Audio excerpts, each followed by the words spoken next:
What's good? What's good? Y'all know who it is. Y'all know what it is. Let's get into this. So,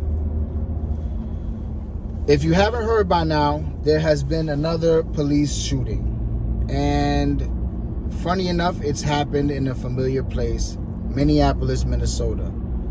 And if you recall correctly, this is where George Floyd was killed in 2020. The last 2 or 3 years, this has been a hot spot for quote-unquote bad policing. And here we have another case of a black man getting shot by police. Now, they were serving a warrant, and a no-knock warrant, and I believe the warrant was for murder.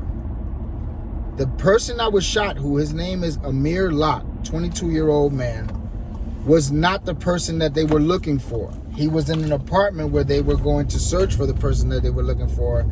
And the video shows that they opened the door with a key quietly, and as soon as they bust in the door, they start yelling and screaming, the police, you know, search warrant, get down, all this other shit, regular shit. And 10 seconds into entering the apartment, they encounter Mr. Locke, who was laying on the couch sleeping, because you know they usually do these warrants and these searches early in the morning because they want to catch you off guard. They woke him up, they startled him. There was a gun near him. I'm not sure. The video was so fast that I don't know if he reached for the gun. I don't know if he had it in his hand, but he was shot 3 times and ultimately died from his wounds. Now, there are going to be people that are upset about this, and rightfully so. They did not say put down the gun. But here are things that you need to understand and you need to really look at and not be emotional about it and just understand what's going to happen, because I really believe that these cops are not going to be charged in a wrongful shooting for several reasons. Now, here go my reasons. First of all, when they make procedure, when they write up procedure or they write up law, you have to be careful and you always have to be mindful of language. They put in certain language, certain phrases, certain things in these laws and in these procedures that allow them to do certain things as long as they follow the procedure. Now, one of their procedures are they have to identify themselves. I've seen a lot of people, well, I haven't seen, but I've heard of people beating cases because the cops did not identify them, and they maybe assaulted the cops, even shot at the cops, but the cops were in the wrong because they didn't identify themselves to be cops. So the person in question had right to believe and right to defend their life, or whatever the case may be, right to run, whatever. So them opening the door and announcing that their presence and they were serving a warrant or a search warrant is one of the steps that they take to cover their ass. Now, anything that happens after that, they can at least say, we came in, we followed procedure. That's all they need, really, to cover their ass. Not to mention, like I said in the video, he was armed. Now, this will be a big point in the case, or in the investigation, rather. If Amir Locke, rest in peace, was licensed to carry a firearm, it will go a long way to basically making these cops look bad. Now, on the flip side, if he does not have any license to carry a firearm, if he is found to not be a lawful carrier of a firearm, it's gonna really, really look bad, and it's gonna embolden and fucking, make their case all the more stronger to why they acted the way that they acted. There that goes. Now, if you've been watching the news over the last month since the new year came in, there has been 6 police that have been killed all over the country. They are going to cite that and say that no matter what, they always say the same thing. Oh, well, this is a tough job and we have to make split-second decisions. And that usually works for them. And that's going to be what they use. Well, with all the police shootings and everything, all the police in the United States are on edge. 2 of them happened in New York. I believe some happened in Texas. And scattered throughout the United States for the last month, there have been police officers getting killed. And like it or not, Acknowledge it or not, they are the biggest gang in the land. It's not the Bloods, it's not the Kings, it's not the Crips, it's not none of that. It is the police. Whether from NYPD to LAPD to Alaska PD, whatever the fuck it is, they all stick together and they all go out for each other. So there that goes.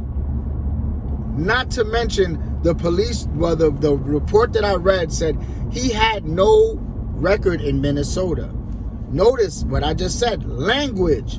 In Minnesota, he had no record. Doesn't mean that he doesn't have a record somewhere else. And if he does, what are they going to do? They're going to pull up his record and they're going to slander him and make him out to be a dangerous individual. They're going to make him out to be a criminal. That's how they do it. So let's not be emotional about this and understand how they attack us, and then we could be more prepared to counteract the attack. This is how they attack us all the time. They make you out to be the worst person, and then they act accordingly. Everybody, and I've heard several people say that they think that this is going to cause race riots or more riots like we saw with George Floyd.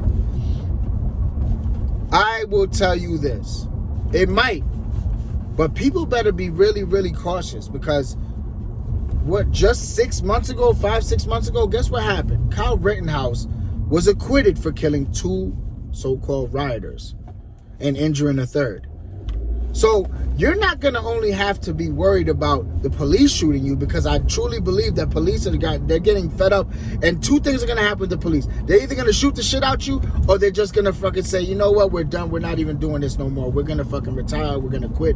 And then it's really going to be mayhem. But I think more likely they're going to be shooting the shit out of people.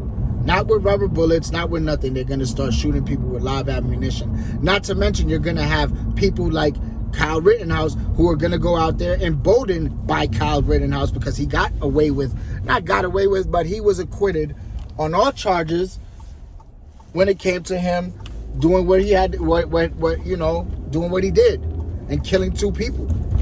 So you're going to have to not only worry about the police, but you're going to have to worry about these crazy citizens who are going to try to take the law into their own hands, or so-called defend property and all this other bullshit that people just use as language to do what the fuck they want.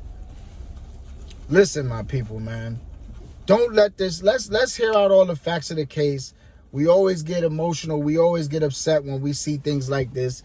It is unfortunate that this young man lost his life. You know what I mean? It really is. It's sad. But I encourage people to just chill. Don't go out there and start looting and all this shit, because that shit doesn't help nobody. It just makes the movement look bad.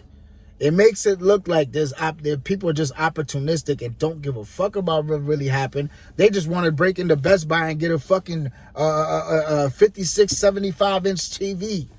They want to break into a fucking whatever, Rite Aid and all this, and just go and raid the pills. And that's what it looks like. It doesn't look like we're doing it for a cause. It looks like we're doing it just because. Understand the difference. Understand that these people write the laws in order to be able to do things like this and get away with it. And like I said, I want to know, and I'm interested to find out, because not all the facts are out yet, if this young man, may he rest in peace, had a license to carry the gun, then it's going to get very interesting, and then we might see some sort of justice. But if this young man was just a kid that was running around, and I'm not faulting him, as dangerous as the streets are nowadays, and as dangerous as the streets have always been, I'm not faulting somebody for trying to protect themselves. But what I will say is, when you're looking at it from the court of law's eyes, they don't give a fuck about you protecting yourself. They don't care. They'd rather you get shot and call the cops than you have a gun and shoot back. They don't want you to have that. They don't want us. That Second Amendment, they don't give a fuck. They don't want that. They would rather take everybody's guns. They really would, a lot of them. It would be a lot easier if they had all the guns to fucking come and round us up and fucking invoke martial law on us. It's not that complicated when you think about it. Seriously. But we'll see what happens with this case. We'll see what happens, whether or not this young man had the license to carry the gun. Because that's going to be a big tipping point. in either direction. If he didn't have a license to carry, they're going to look at it and say, well, this was justified. We don't know what he was capable of, blah, blah, blah. And if he does wind up having anything on his record, especially anything with violence on his record, that also is going to make him look bad in the court system. Bottom line is, a young man lost his life. Did he have to lose his life? No. No, he didn't. Do I think that the police need to be retrained? Absolutely. Do I blame police for everything that happens? No, I don't. This case, we'll see. We'll see how it plays out. I'm just letting y'all know what's going on, and I'm giving y'all my perspective. If y'all feel some type of way, if y'all feel like I'm wrong or whatever, please leave it in the comment section, and I will answer you. And much love to everybody. Stay safe out here. We're not safe from nobody. Not even in your own house, you're safe. Remember that. I'm not trying to scare y'all. I'm just trying to prepare y'all. Y'all be good out there. Peace.